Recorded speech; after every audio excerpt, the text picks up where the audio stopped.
Wariness of projecting. Okay. Kitabatum Tamawish. Chanatiwis Chokais. My name is Madeline Sayet. I'm a citizen of the Mohegan tribe in Connecticut and grateful to be allowed to speak here today on Akamal Autumn and Pipash land. I'm a director, playwright, and assistant professor here at ASU. And I'm predominantly known for my work as a practitioner in contemporary Native theater and reimagining the classics. So this is going to be a very practitioner-y talk. I will not be reading a paper. You will be getting little dips of ideas. And so feel free to, if there's no time for enough questions in the structure, feel free to find me if you want to engage more around a subject, because I will literally drop an idea and then not explain more times than is probably helpful.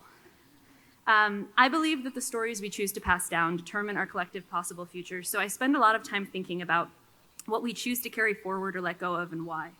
Coming from a line of Mohegan medicine people, I was always taught that story is a form of medicine. It can hurt or heal, and therefore must be wielded with care. So I take my role as a storyteller very seriously, and because of that, despite promising that the ACMRS team that I would not change the title, I want to change just one word. Which way do I click this? Just anyway? Ooh, yeah. Yeah, good, I like that, okay. Some days you just need to reclaim a little bit of space. What I'm here today to do, if anything, is empower. As Native peoples, we're constantly in acts of repatriation, reclamation, and rematriation. So much was taken that we're perpetually fighting to get things back. And I know the same is true for many scholars of color.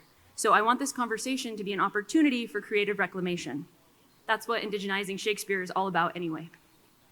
When I was growing up, I didn't know that Native theater existed. I was surrounded by storytellers. My family ran the oldest Native-owned and operated museum in the country, the Tanaquidgeon Indian Museum. But because we knew the importance of sharing our stories ourselves. But we weren't taught Native plays in school, they weren't produced on major stages, and certainly no one I knew was making a life in the theater. The only Native representation I saw on stages was redface. Shakespeare, by point of contrast, was everywhere. I started going to see outdoor Shakespeare productions when I was 7, and by the time I left for college, thanks to local community theater and school productions, I had had the chance to perform in just about half the canon. Shakespeare was always the thing I was good at, praised for, whereas anything to do with being Mohegan growing up in Connecticut was incredibly stressful. There was always tribal politics at the dinner table, the life, death, and future of the Mohegan Nation at stake. I was regularly told I didn't exist by all of my non-Native classmates in school, and then reminded by my family that it was my duty to tell them otherwise. The elders educating me in concepts we no longer had the words for offered a perpetual ache for all the pieces of our world that were missing, despite standing exactly where my ancestors had always been. It wasn't until much later that I realized the difference between words that are missing or lost and words that are stolen, and began to understand that for hundreds of years, the government did everything it could to take the land, resources from Native nations, erase languages, break up communities, families, and prohibit the practice of Indigenous arts, ceremony, and culture. It wasn't until the late 1960s and 1970s that Native peoples started getting some of these rights back, and for my Mohegan Nation, not until the 1990s. During all that time, artistic representation of Native peoples was controlled by non-Natives. Even now, it's those tropes that form the bedrock of people's perception of us. So the more I knew, the more I felt I needed to begin to make interventions in the narratives that were handed to me. I started with directing The Tempest as an attempt at imagining beyond the settler colonial state I inhabited. What would a post-colonial world for my people look like? I centered my production on the question, what would happen if Caliban could get his language back? I began the play with a prologue in Mohegan that set up this story as something that happened a long time ago, before the settlers leave at the end of the play, and then we rebuild our world from there. I needed to imagine a future in which we had our language again and could look back on these kinds of events from a place of power and healing. I added only one non-Shakespearean word to the text, other than the Mohegan prologue, which was the Mohegan word for freedom, spoken by Caliban as he moves toward it, and then again, after the Isle is full of noises speech, Ariel and Caliban shared a brief moment of eye contact in which Ariel whispered the word to Caliban in a moment of solidarity. After that, playwright William S. Yellowrobe Jr., one of the fathers of the contemporary Native theater movement, started going around and telling people I was a director, despite having only directed one play, which he hadn't seen. And I began to work as the resident director at American Indian Artists, Inc., Amarinda in New York City. After a few years directing new plays by Native writers, I started hearing stories from Native actors in our ensemble about their experiences being told they weren't allowed to do Shakespeare, that wasn't for them, despite a deep desire to play those iconic roles. That was very absurd to me, given that the education system had required they learn him. In a nation where Native children were stolen from their homes, beaten for speaking their own languages, and then taught Shakespeare, to then tell Native performers that that was a space they could not occupy made very little sense. But at this time, the predominant representation of Native people on stage was still redface. Most theater makers don't understand the significance of redface as popular dehumanization propaganda to allow for genocidal policies in the early 1800s. It's just normal to them. I thought, maybe if we can tackle Shakespeare together as a community, our humanity will finally be obvious to non-natives. It didn't work.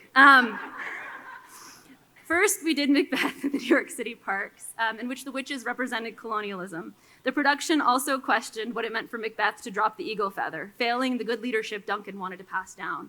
Then The Winter's Tale, a thinking about extraction, examining intergenerationality, indigenous futurism, matriarchy, the state of the earth, and the role of the seasons. Oh wait, I forgot, I have these. Okay. I know, I usually write slide when it's like a real paper, sorry. There's only like 4 slides, so I was like, you'll remember, of course, why would you forget? When indigenizing Shakespeare, I often think about who are the Native nations or communities telling the story. What is the story of the land we are on? Is this our world or a possible future? What role might matriarchy play? How do our philosophies and languages play a role? If there is ceremony in the plot, how do we handle that with care? How might we address and critique the colonial violence in these texts?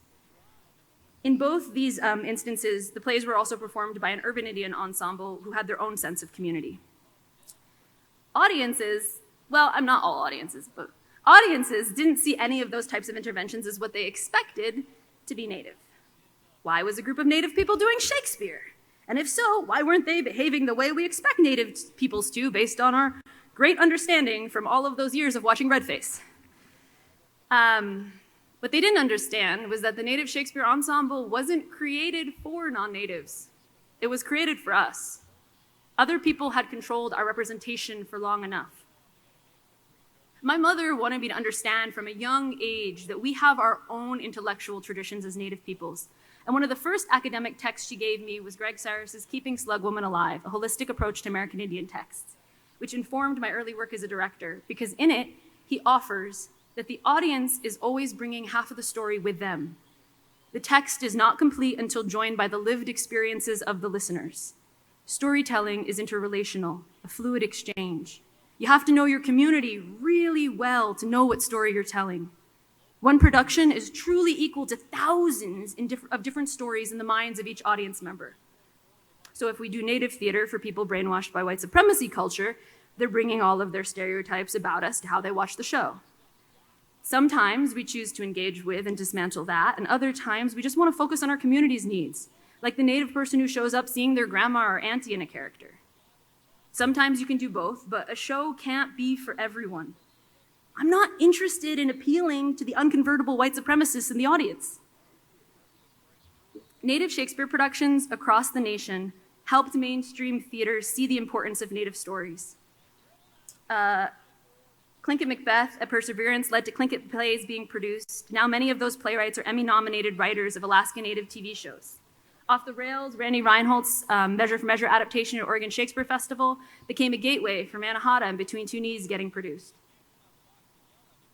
And both of these productions, I'm not going to talk about indigenizing Shakespeare because I have a short talk, but both of these productions, neither was directed by Native folks, but the Alaska Native community was like in the co-conception process, and they claimed them as their own, and they both featured. Tlingit Macbeth was translated into Tlingit except for some of the scenes that dealt really directly with ambition, and then Lear Kekwai, Alan Hayton, who had also worked on Tlingit Macbeth,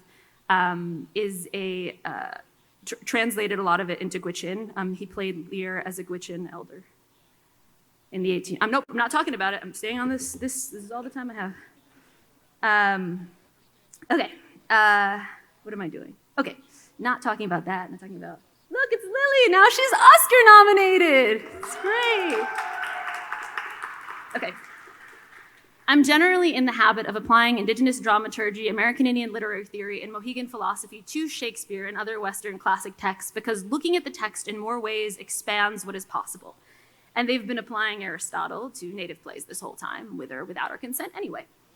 As an artist, I began by applying our philosophy to Shakespeare, then adapting classic texts to deeper engage with the parts of the stories that were relevant to me, to eventually becoming a playwright to show people a different lens altogether. I know I look so sad, so sad. They love this really sad picture of me. I also look like this in the play, but they don't use that picture for anything. Just this one. They've added wings to it. They've done all sorts of things to it. On every marquee, sad, sad Maddie. Navigating my personal journey to the UK to pursue a PhD in Shakespeare, and the journeys of my ancestors who had to go to England in the 1700s on diplomatic missions in service of our people, I wrote a play called Where We Belong in 2018, grappling with the relationship between Shakespeare, language, and colonialism, and the question, is there a place as an Indigenous person in a globalized society that you get to belong? I'm gonna share a scene later, but I'm gonna share before that right now just a moment of reflection toward the climax of the play that's relevant to the conversation. No acting is gonna be happening. I am not Ajua, it's not. I just wanted to warn you, lower your expectations. Yes, I could try to show you with Shakespeare. Then the words of a 400-year-old English poet who never saw outside his Christian monarchy to pretend he understood more than he did. That's what you want, isn't it? For me to show you how his words are universal. Those few words written at a time when we still had ours. All of ours. Our words. We still had all our words. But every single one of his, even the ones he made up, even the ones that meant nothing, you gave value, you saved, you treasured, you cared for. But ours, you tore them from our throats and you threw them away because you did not understand them. And what a waste. What an incredible waste that I can't tell you the story you need to hear right now because we can't speak it together. We can't listen to the language made up of the earth under our feet, the stories it whispers, the lessons it needs to hear to heal. So I wrote Where We Belong to reconcile a history that erased my language while giving power to Shakespeare's and generations of ancestors who optimistically approached diplomacy only to be treated with disrespect, time and again. To write into the, I'm trying to figure this out now in advance. To write into the crevices of my experience and find the threads to piece myself back together after the world had torn me apart. When I perform the play, if I'm really focused, which isn't every day, but if I'm really focused, I'm able to bring an audience to sit in my mind for a little while, where they can see not only my experiences, but their own in a new way as well. The play also has an accountability rider attached to it that requires that every theater, of course I didn't remind myself what I put in the accountability rider in my notes, has an accountability rider attached to it that requires that every theater have an event, present a play by a local native writer wherever the show is being performed, have native art in the spaces, have an event around the revitalization of the language in the place where the play is being performed, free tickets for all native audience members. They have to have a community event that brings together the leader of the theaters and community and tribal leaders to be able to talk about future partnerships. And there's a few other things as well. And the reason why I did that was because it was really important to me that the idea of a tour felt inherently colonial. Like, why would I tell my story on some other Native nation's lands? Like, that made no sense to me. So I was like, okay, if that's gonna happen, then how can I use it to leverage building those relationships for the folks who are there so that they're getting to take back those spaces as well. And so that was really actually the most meaningful part of the tour, was getting to see people present their work and claim these spaces that they've been waiting to claim for a while. People warned me that theaters weren't going to produce my show if I required all of these things of them. What they didn't understand was that if they weren't willing to do these things, then I knew it wouldn't be safe to perform the show there. So I'm gonna share a scene, somehow. I'm gonna do it, it's gonna work. It's called Indians in Boxes, sometimes referred to as the British Museum scene. And I'm sharing it because the dialogue in it was almost word for word taken from an actual conversation. But in reframing it, I'm able to speak into the tension between worldviews, not by changing what the two characters said, but by showing the audience the vast gulf in understanding between what I was experiencing and what the other character was. Simply by use of asides and physicalization, I can revisit a life experience, revealing something a general onlooker might not notice. Okay. I'm putting it to this blank screen. I'm going to test how far I can go away from the mic. Leah, is this okay? If I project? I'm not going to move. Do you think it's better if I stand here to have a handheld mic? Okay, can I have the handheld mic after everything I lied to you about and went back and forth repeatedly?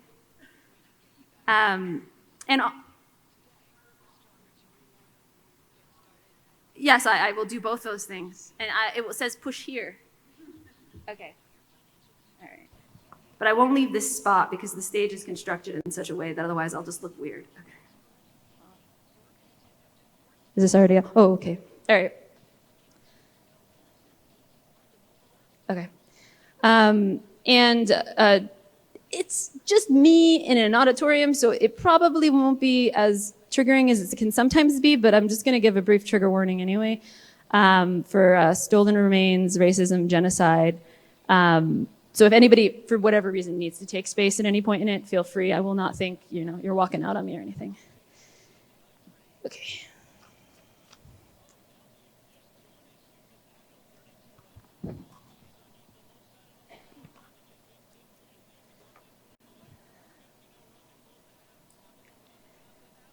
This scene is never fun to perform. There's no way to make it fun to perform, so I'm just gonna do it.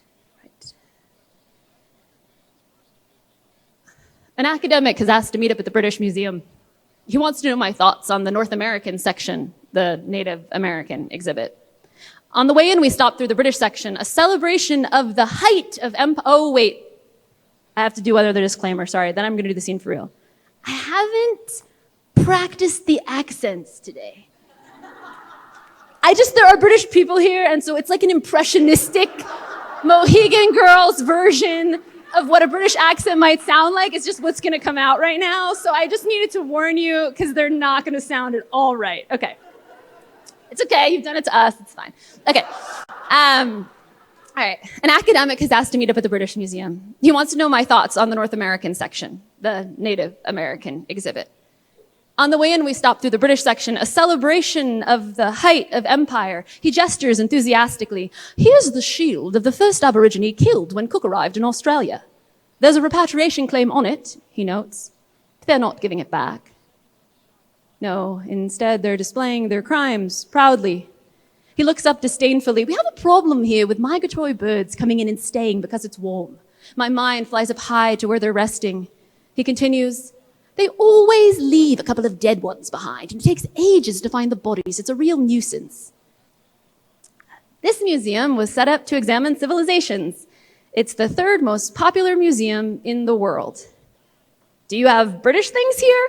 Some, but that's not really what we're known for. Here we go, North American section. I step back, giving the sacred relations space. How did these get here? I ask, looking at a mash of mislabeled indigenous artworks, like varying nations crowded into a rail car, a continent facing genocide over hundreds and hundreds of years, wide spanses of geography thrown together in cases without specific acknowledgement. Oh, they take legally acquired very seriously. I make an awkward path through the room, aware that many of them are still alive and have been displayed without awareness of their medicine and power. Living objects like these that carry spirits with them. They hold space on their own, and my feet awkwardly pattern out their natural borders. Legally acquired meaning the objects have been purchased. It doesn't extend beyond that. Have their peoples asked for their return home? Are there repatriation claims on any of these? Oh, yes, also on a couple of human remains. You don't return human remains? No, not so far.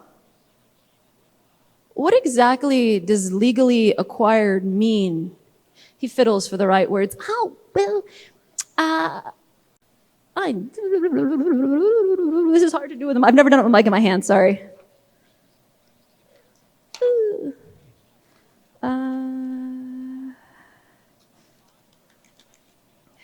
Okay, I'm going to take it back because this section is only going to get harder. Okay.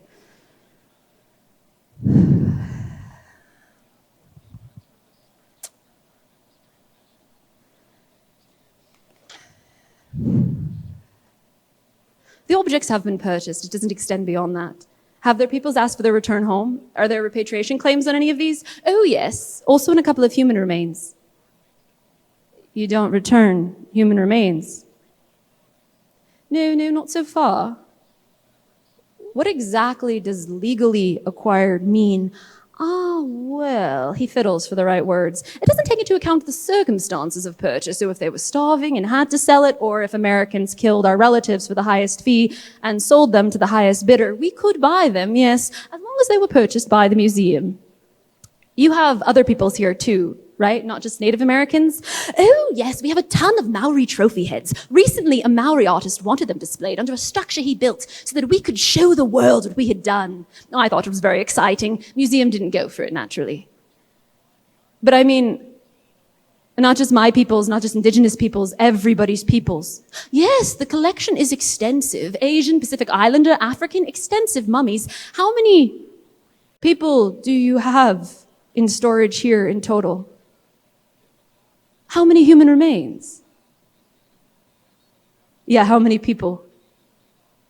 He tries to count. Well, not including hair. There was a whole thing about whether or not hair counted. Okay, sure, not including hair. Probably about 12,000, not including hair. 12,000. You have 12,000 people here and you won't let them go home? No, if we start giving back human remains, well, we don't know where that would lead. They might have to give other things back. Well, where do you draw the line between things and people? No, they don't really. That's the thing. Once something arrives here, it's dead. Whatever life it had before, it's dead now. Some of them, we don't know who they are. There's a box of skulls with bullet holes in them, and that's all we know. Things like that.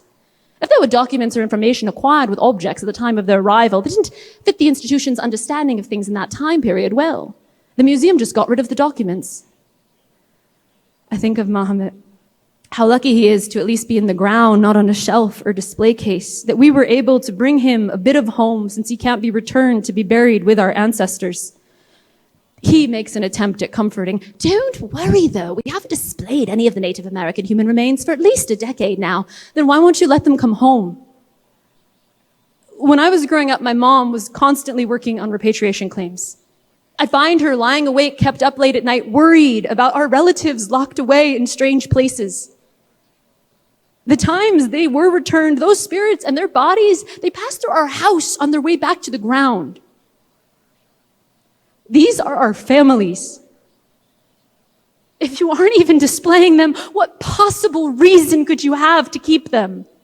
Well, they don't know what returning them would set a precedent for, but you've set precedents for far worse things before. That's a decision made out of fear. Wouldn't it be nice if the precedent setting was about care for other people, setting precedents for healing instead of trauma? Oh, yes, we all agree. Oh, I wanted to show you there's a drum. The only acknowledgement of African Americans in the museum because the institution does not document what it terms hybrid cultures. The bottom of the drum is made from wood from Africa and the top is made from a deer hide in North America. He excitedly explains. Oh, and somewhere in the stocks is a whip made from a Sioux hip bone. I wander away and stare at an exhibit on clocks for a while, wishing I could cleanse my body of all the stolen stories and objects of violence in this place. I want to go home. I don't want to be the Native American in front of the word Shakespeare, just another kind of display case filled with things too complicated to be understood by those not listening hard enough to the ancestors speaking through it. Everyone freaked out when they thought Shakespeare's head might be missing, but no one cares how many native skulls sit in boxes unlabeled. I'm sorry, I have nothing to offer the spirits crowding this building. Mashed up against friends, enemies, strangers who don't understand them, just yearning to go home. I'm scared to close my eyes and listen to the howling and the pain around me.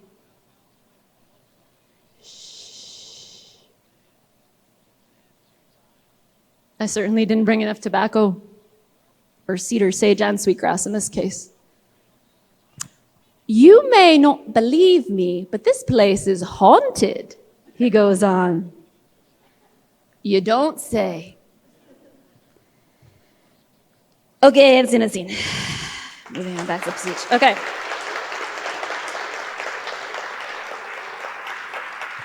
Thank you. That was. Can I turn this one back on now? Okay, I'm turning it back on.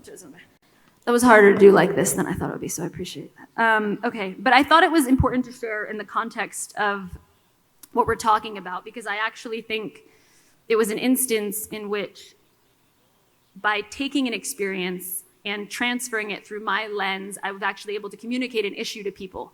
And I feel like that, despite the scene being, like that in itself is empowering. I've been thinking a lot lately about silence. It's not the same as quiet. Silence is full, it has pressure, it has force. If you listen carefully, silence is loud. It always has something to say. Oh, that's what I said. So I put a note in here. I don't know why. I think I thought it was funny at the time to write this, but I'm still going to share it. But so if anybody's worried, I don't think this audience is worried about him, but if anybody's worried about the guy in the British Museum scene, you don't have to be, because he came the first time we did the show. And I warned him. I was like, I'm just, you're in the play.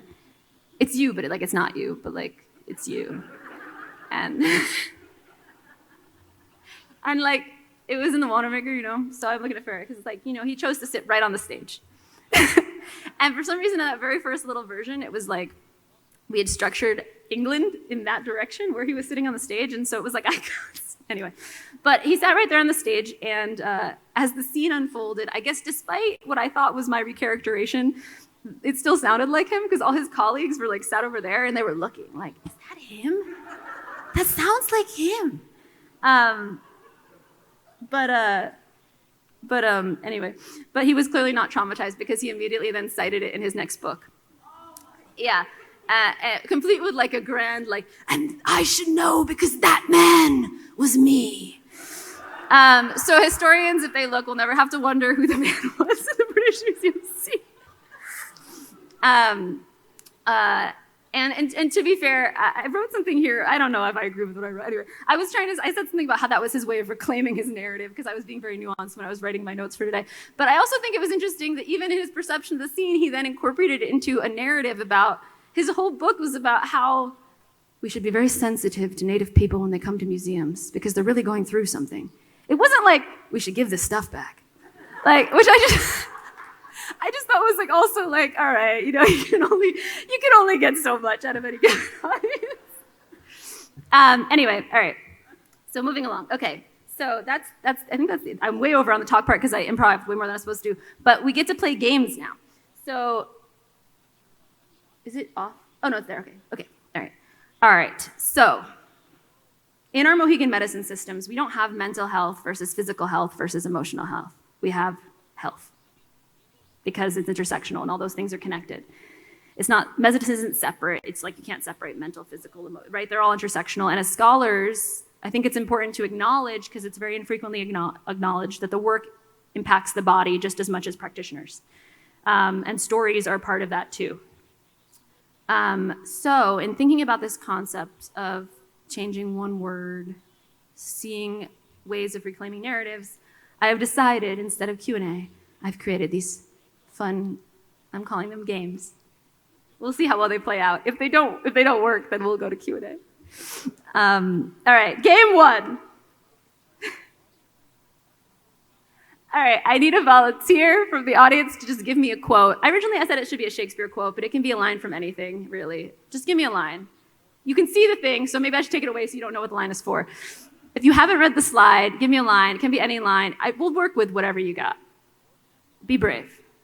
You're not gonna have to like act or anything. We just need a line of text. Say it again though. Okay, great. Doubt thou the stars are fire. Okay, give full context. Okay, great. Theoretical original context. Hamlet is talking to Ophelia. Doubt thou the stars are fire. Give me a stage direction that you can apply to this that will make it mean something really specific that might not be what it originally meant. I dare you.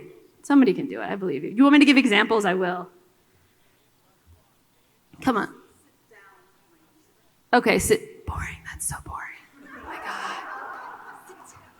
I want my other. Okay, all right. Sit down when you say it. Doubt thou the stars are fire. Fine. Okay, all right. So the point of this exercise, I'm gonna actually be more specific because I realize why is ever gonna know what I'm talking about by weird exercises? No one's gonna know. So the point of this exercise, right, is to show how much you can change the meaning of a line, right, just by whatever stage direction's doing. So this is a particularly somewhat innocent line, so it's not like as bold, but doubt thou the stars are fire. I mean, that's actually pretty scientifically accurate. But if you wanted it to mean something more fully, or you wanted it to mean something less fully, what are some things that you could say? Just anything. Nothing's gonna be wrong. Where are the mic people, though? Oh, great, okay. Nothing's gonna be wrong. Just anything. Yeah. Okay, come on, guys. Come on, you can go bolder than that. You are so respectful of the text right now. You're editing it. You're not staging it. A question mark. Katie, you could do more than a question mark. Try again. Be more irreverent. The goal is to be slightly irreverent. There you go. There you go. That's not even that irreverent because how often do we see a Shakespeare play where they just decide to urinate on a random line? Way more often than you do in contemporary plays, right? Exactly. Okay, something else. So doubt now. Say the line again, Mary. I should have given her the mic the whole time. Doubt thou the stars are fire while urinating, okay? And sitting down urinating. So we're now assuming the character like might be a little drunk or high or something because they're sitting down while urinating while saying, okay, or in the John, is that what you said? And they're talking to themselves out loud. Or are they talking to us? Isn't it aside? Because this is the game. You're the director. You need to decide, Mary Beth. Okay, great. We're going to go to the next exercise. They're in the park at night. Oh, tell me more. All right. So the point of this exercise is to show you that you are allowed to be more irreverent with the text. So I know it's the line's fault. It's too innocent of a line. Ayana, give me a very controversial line. Or someone, give me a very controversial line. Yeah. I mean, is that controversial? I mean,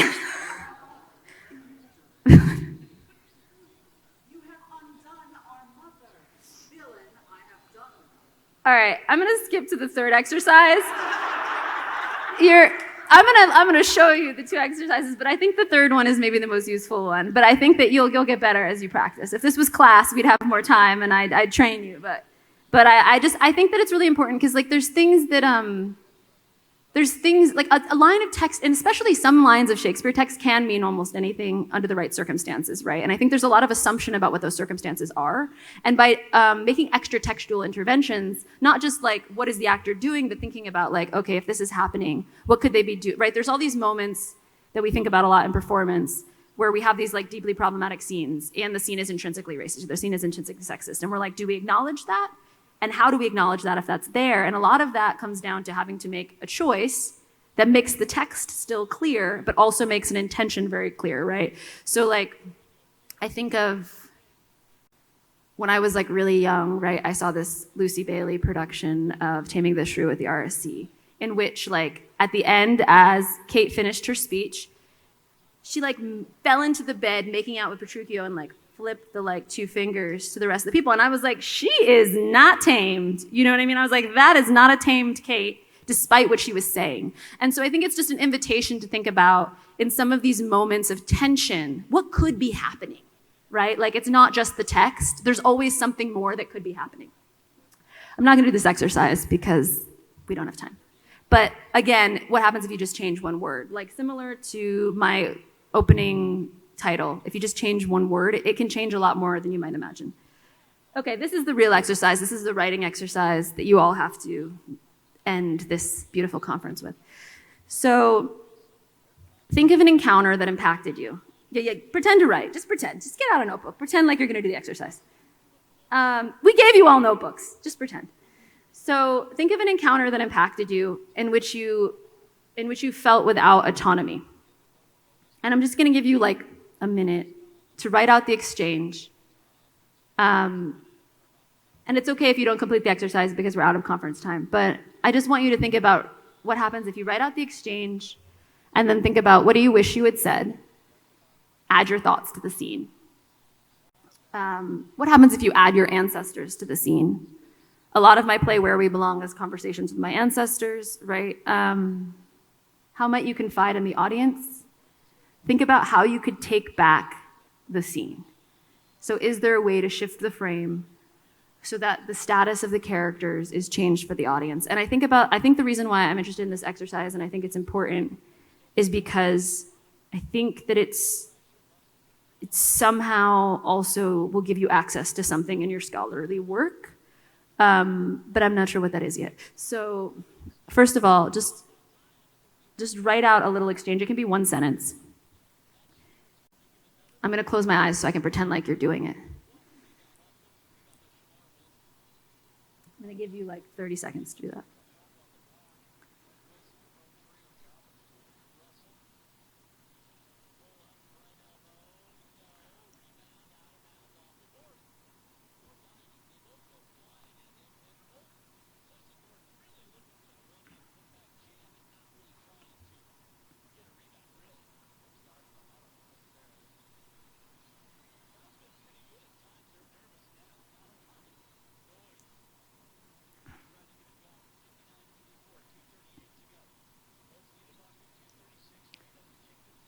And it can be really short or it can be longer. It's up to you. And then once you have it, I want you to start to add your other things you wish you had said and your thoughts to the scene. And they can be to the other character or they can be to the audience.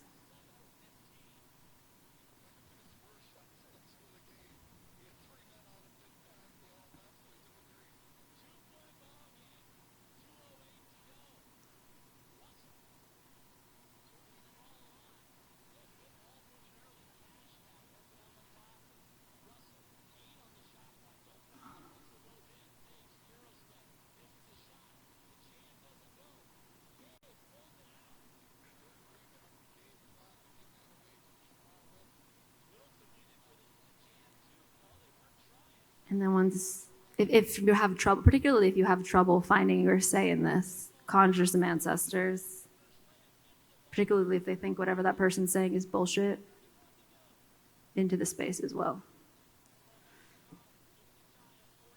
Because ancestors can be very sassy scene partners.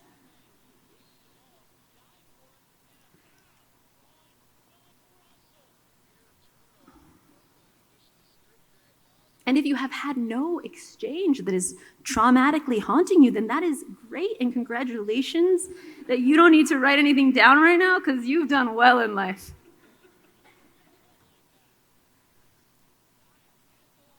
All right.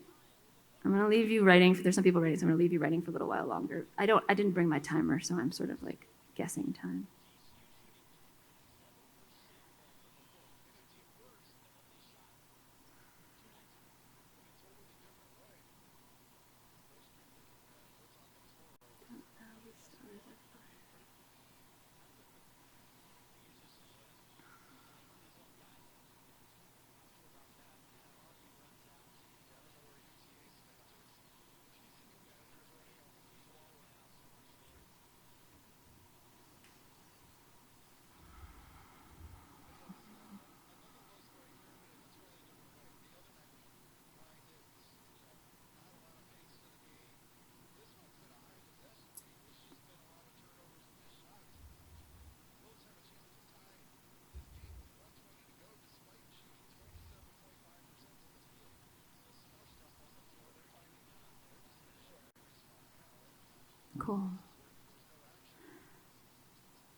the least helpful.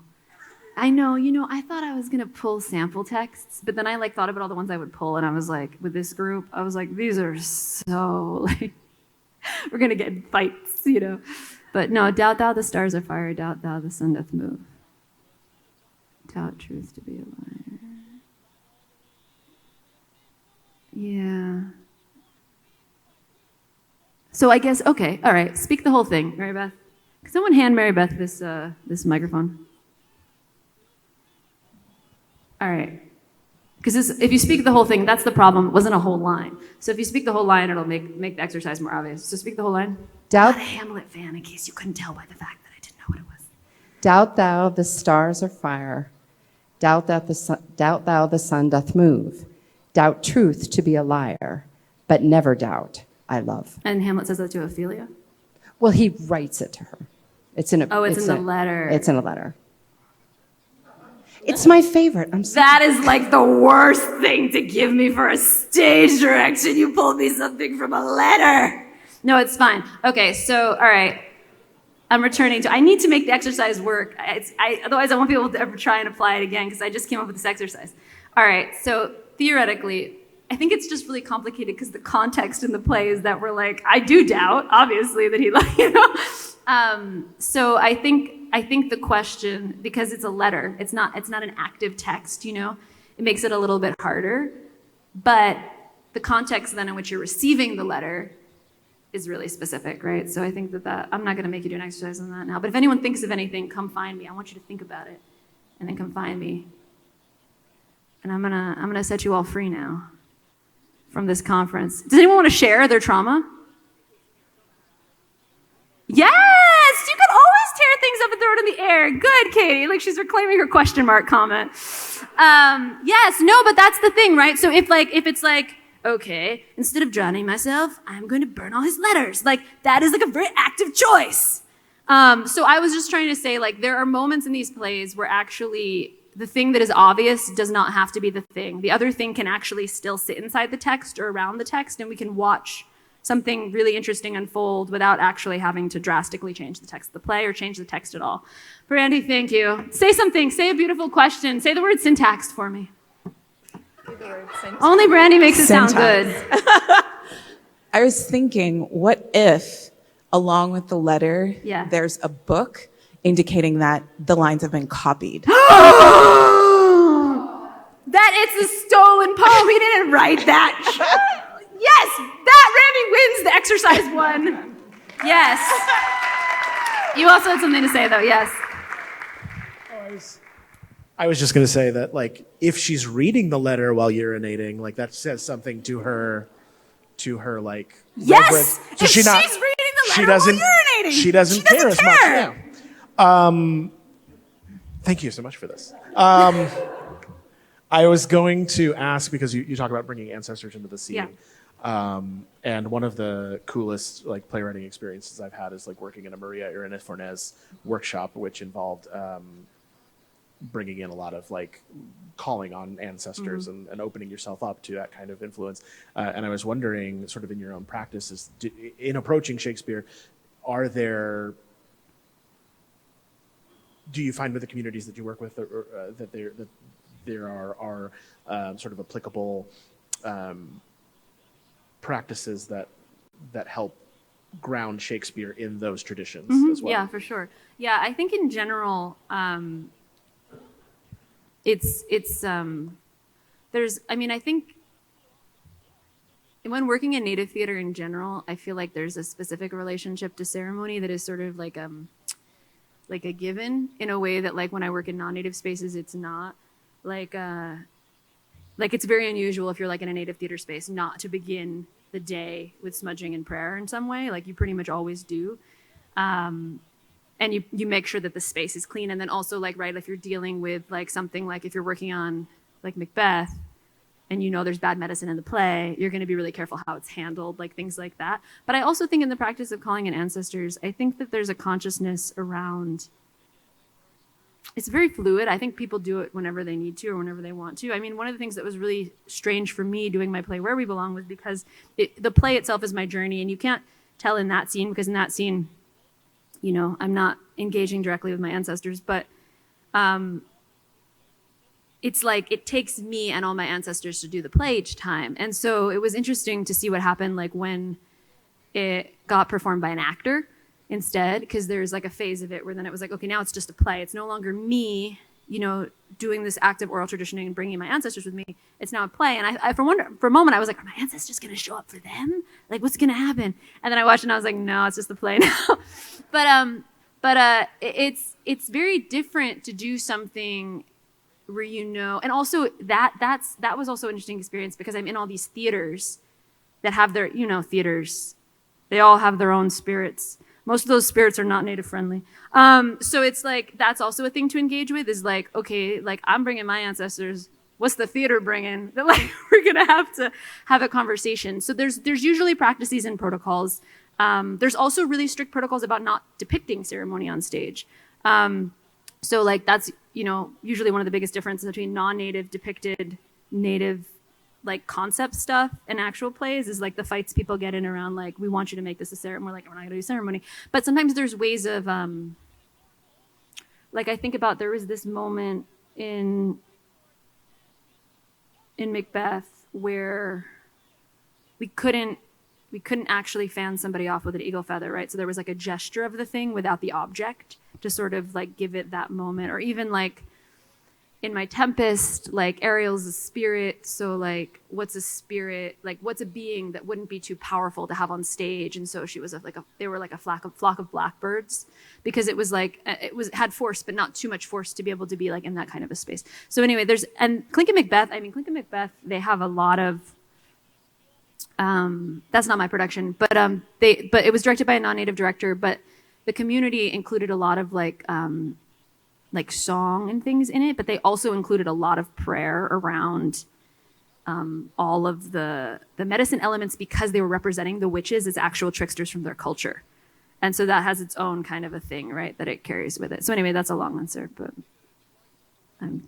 is there, oh, we're still doing questions. I wasn't sure. I was like, I'm over, so clearly we're done. Never over, okay. Just kidding. I thought I was over because we started late, probably. So thank you so much for this. I was wondering how you conceived of contrition as a performance of like white or colonial power. You talk a bit about disregard for white audiences and that sometimes you stage plays where you're not going to engage with the white viewer at all. You talk about the museum plaque as almost like the acknowledgement plaque as a sort of trophy of look at what we did, even though and performing we're sorry, but not actually being sorry enough to give it back. And I was wondering, it seemed in many ways that you were kind of dancing around this idea of a white contrition performance, and I was wondering if you had any more direct thoughts on that. That's interesting. It's interesting. Yeah. I mean, I think. Sorry, your question made me want to think about like, and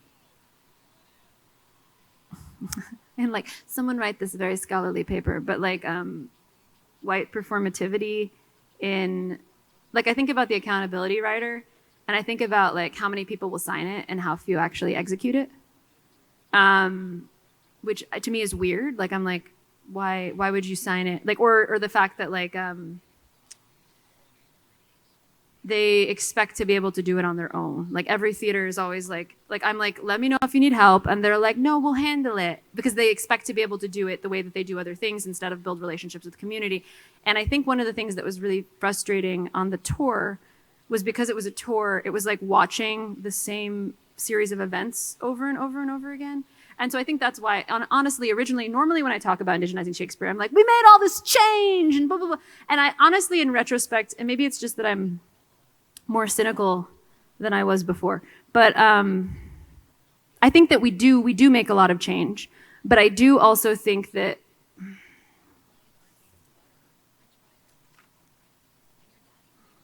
try not to be negative. I was trying to leave everybody on a happy note. it's a tricky thing because I think that until very recently, a lot of Native art wasn't being presented also because of a lot of guilt around everything. And I think that now there's sort of an interest and an understanding in the fact that like we have ways of knowing that without those ways of knowing, the world will die. So there's kind of this performative, how do we get access to, I don't know how to answer your question, Jermaine, because just yes. I'm gonna say yes. Just gonna say yes. Yes to everything, yeah. I have to go back to performing the whole play in like a week, and it's interesting because I spent like a year watching audiences. I had never done that before. I'd always been a director. And when I did the show on tour, I basically spent a year watching audiences instead of watching actors. And so I'm a deep believer in the full range of like human experience. I know that doing the play affects people, but I also think a lot about why they allowed this play, right? Like this play is Shakespeare adjacent. This play is cheap. That's a big one. No, this play is cheap. This play is performed by a light-skinned Native person who talks well in their standards of whatever their English poetic blah blah. You know what I mean? Like there's a lot of reasons why that play is doable and can check their box, which is why the accountability rider was so important to me. This play gets a Native person alone, right? That's a big one because I had never worked on a show before where I wasn't surrounded by other Native people. And it's much harder to fight when you're alone.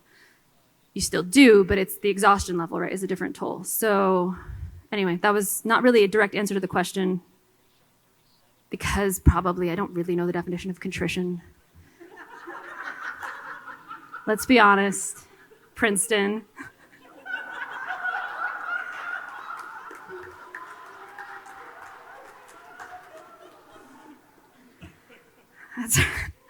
I'm not a real academic. I can get away with it. I'm just the playwright director. Set me free. Any other questions? I can make jokes if that's what you want. I can do that. That's easy. Yeah. Hi, Madeline. Thank you so much. And I can't believe you said in the bathroom earlier when I caught you that you were just waiting for this talk to be done because we really did have so much to learn from you, especially spending the last moments of like the lectures engaging in practice together. And so I had two things. One, I was thinking about the letter scene and thinking about 21st century adaptations, like how much fun would it be to play this as a text message conversation? And Ophelia's sitting there waiting for Hamlet's three little bubbles to finally turn into a text message going, what the hell are you trying to communicate with me? Why'd you hit me up at 3 a.m. with doubt thou the stars are fire? Yeah, like I didn't deserve to wake up to this. But then the second thing too is I was really curious to know in these practices that you've shared with us, how do these work in your classroom? Yeah. Especially knowing that not all of your students are going to even be thinking about, like in the case of this game 3, your white students are not going to be familiar with their ancestors or in tune with invoking them in the way that you're asking us to invoke them now. Yeah, this is a great question. Yeah, so these 3 exercises I just made up for this talk because I was curious what would happen. But generally in my classes, so when I teach contemporary Native drama, I teach Indigenous dramaturgy. So what I do is because I think it's really important whenever dealing with anything Native to deal with sovereignty like very fully. So I don't want them to deal with one person being like, this is what Native theater is, right? Because that's actually not true. There's more than 570 federally recognized tribes, not to mention the state recognized ones, and they all have different cultures and languages. So I bring in a playwright, like a different playwright almost every week, so that they're constantly in dialogue with other playwrights from other Native nations. And I let us kind of collectively look at what are the structures that come up in the works. And honestly, like a lot of those sort of like things, it's not that they don't exist in other people's cultures, right? Like lots of cultures talk to their originally I'm pretty sure everybody talked to their ancestors until like people got, assimilated into like white culture in America because of assimilation, because of all these trajectories of having to move. I mean, there's a lot of things that are complicated. I actually thought one of the saddest things that I ever experienced was that sometimes, there's like a very common opening intro game where everyone tells the story of their name. And there was like a class of white students in South Dakota. None of them knew where their names came from. And I was like, whoa, that's like, it just was like surprising to me because I had never encountered that before. So I don't think it's as like binary as like Native students encounter X, Y, and Z, talking to their ancestors, other people don't.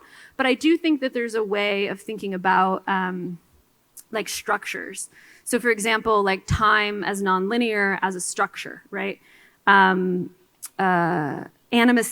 as an option, right? So the fact that like in my language, things don't conjugate by gender, they conjugate by animate, inanimate. So more is animate in the world to begin with, which means more can be a character, right? So that's actually very liberating for playwrights to think about. Is like if they look at some like Native plays and they realize like, oh, in Woodbones by Bill Yellowrobe, the house is the protagonist. Like the spirit of the house is the protagonist. What does that mean? Could be true for me. Yeah, so anyway, all that is to say that I think that a lot of my students who are not Native still deal with like ritual and ceremony. Like I have a student who's structuring a play right now in the structure of a Shiva. So it's like it's like the arc of that particular healing process is the structure of the play. And I think that's super, super beautiful, but not something necessarily people would always think about as a play structure. And so I think being open to form is really a part of it. But I always create exercises for a particular group of people. To sort of the point before about, it's not really that I'm never like, oh, I'm not going to address the white supremacist audience. I always try, but I think what I realized at a certain point in time recently is that I just don't care as much what they think as what the community needs because there's enough theater that's made for them. But I'm always thinking about whatever class, whatever thing. I would have never made these particular exercise. This exercise, what am I going to make that exercise for the general population?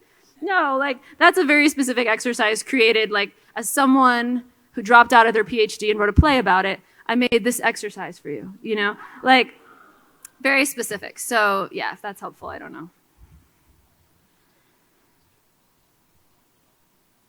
All right. Thank you.